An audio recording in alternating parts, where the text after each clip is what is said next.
Firewalls. तो firewalls basically हमारे एक आप कह सकते हो सिक्योरिटी अप्लायंसेस के अंदर में आते हैं। So as you can see यहाँ पे अगर इंटरनेट जो है वो आपका एक अनसिक्योर नेटवर्क कहलाता है। रीजन बीइंग कि अनसिक्योर नेटवर्क इसलिए क्योंकि वहाँ पे बहुत सारे अटैकर्स जो हैं वो आपके नेटवर्क के अंदर अटैक कर सकते हैं। तो अगर आप अपने नेटवर्क का जो आपके नेटवर्क के जो कंप्यूटर्स हैं या आपके जो सर्वर्स हैं या आपका जो भी डेटा है आप उसको प्रोटेक्ट करना चाहते हैं, तो आपको क्या करना पड़ेगा, यहाँ पे बीच में फायरवॉल लगाना पड़ेगा। As you can see on the screen जो भी आपकी आईएसपी से जो कनेक्टिविटी आ रही है वो डायरेक्टली हम कहां पे टर्मिनेट करते हैं, फायरवॉल के अंदर।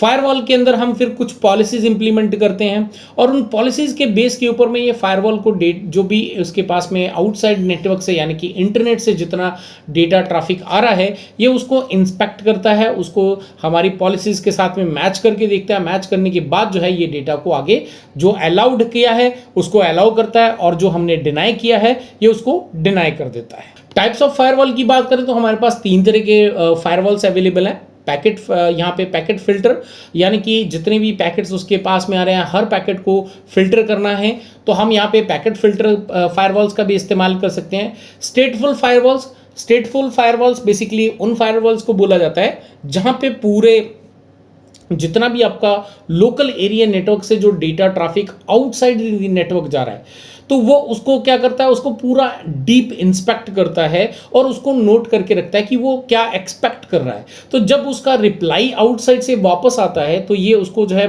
पहले से बोलते समझ उसको आइडेंटिफाई कर लेता, ओके ये जो है आपके इस पर्टिकुलर डिवाइस से जो है रिक्वेस्ट करी गई थी, ये उसका रिसीव्ड पैकेट है जो उसका रिप्लाई पैकेट है और उसके बेसिस पे यहाँ पे जो है आपका उसको आगे अलाउ करता है या डिनाई करना है तो डिनाई करता है। तो ये ऐसे फायरवॉल्स जो आपके हर पैकेट को जो है इनसाइड और आउटसाइड दोनों से आने जाने के लिए जो है उसको पर्टिकुलर स्टेटमेंट्स को आपस में पूरा मैच करके जो डेटा को ट्रांसमिट करते हैं, that is called the stateful आपके फायरवॉल्स।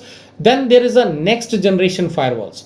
नेक्स्ट जनरेशन फायरवॉल जो थोड़े से और ज़्यादा एडवांस हैं कि यहाँ पर जो है आप इसके अंदर और ज़्यादा डिटेल बहुत ज़्यादा डीप इंस्पेक्शन करके जो है डेटा को अपने जितना भी डेटा आपका इनसाइड आउटसाइड जा रहा है उसको आप जो है इनसाइड से आउटसाइड या आउटसाइड से इनसाइड जो है दोनों जगह पे पॉलिसी इंप्लीमेंट करना चाहते हैं तो आप यहाँ पे पॉलिसी इंप्लीमेंट कर सकते हैं कि कौन सा ऐसा डेटा है जो आपके नेटवर्क से बाहर जाना चाहिए, कौन सा ऐसा नेटवर्क है डेटा है जो आपका इनसाइड से आउटसाइड नहीं जाना चाहिए। तो ऐसी प्रोटेक्शन जो है वो आपके पास नेक्स्ट जनरेशन फायरवॉल्स के अंदर भी अवेलेबल है। तो फायरवॉल जोन की अगर बात करें तो फायरवॉल्स को जो है हम 3 जोन्स के अंदर डिवाइड करते हैं, उसके अंदर इंप्लीमेंट करते हैं, 3 जोन बनाते हैं। एक होता है आपका आउटसाइड जोन, आपका जो ऐसा नेटवर्क जो आपका इंटरनेट से कनेक्टेड है जो पोर्ट, तो वो आपका पोर्ट जो है आउटसाइड जोन के अंदर जाएगा। इनसाइड जोन जो आपके लोकल एरिया नेटवर्क के साथ में कनेक्टेड है वो आपका इनसाइड जोन कहलाएगा। और स्पेशली यहाँ पे आपके पास एक DMZ जोन होता है, डीमिलिटराइज जोन कहते हैं इसको। सो बेसिकली ये आपका एक स्पेशल जोन डिजाइन किया गया है specially for routers to provide additional layer of security.